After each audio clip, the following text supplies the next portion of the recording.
Joining me now is founder of Wrong Speak Publishing, Adam B. Coleman.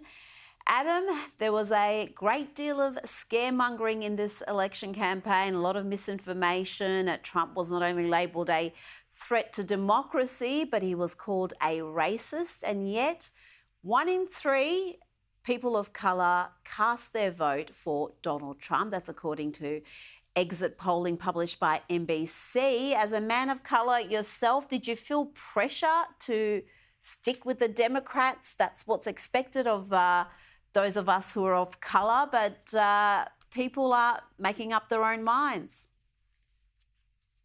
Yeah, personally speaking, I voted for Trump, and this was the first time I voted for Trump. So I don't feel any sort of pressure. I choose whoever I want, regardless. My skin color doesn't come into play.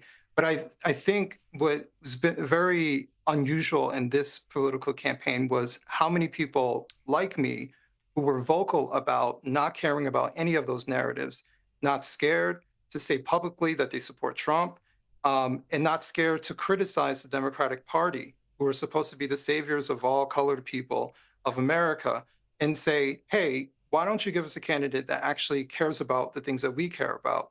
And those things cross racial lines, right? What's going on with the economy? What's going on at the border? And it seems like you're trying to repackage the Biden administration policies and putting a fresh face on it and telling us it's something new, and it's not. So I think at the end of the day, most Americans care about their safety, they care about their economics and the sovereignty of their nation. Their skin color doesn't come into play. Well, the Democrats do love identity politics and they do play on that. You had Barack Obama out there preaching and some would say hectoring black men in particular to back Kamala Harris. Do you think that backfired? Did that actually turn off potential voters? I don't think it helped whatsoever. I saw a lot of online backlash to his scolding. And what was very amazing about it is you would, in any other campaign situation, you would say, oh, that was a misquote, or all right, he shouldn't have said that, but he doesn't speak for everybody else who's part of this campaign. The crazy part was that everyone else followed up and said the same thing that he did. Everyone came out, all the celebrities, all the pundits, other politicians, they all came out and echoed what he stated. And so for me, this not only affirms what I've been saying for the past 4 or so years, that this party, one, is a misandrous party who has no problem chastising men in general, but two, they don't really rock with Black people unless they do exactly the thing that they want.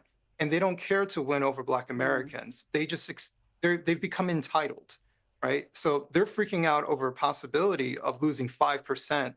We're supposed to get 100%. That's the level of entitlement that they have. And they don't think that they should persuade us, convince us. What do we get for this? Or do you care about what we care about? Shut up and vote for us is not a selling message for Americans, including Black Americans.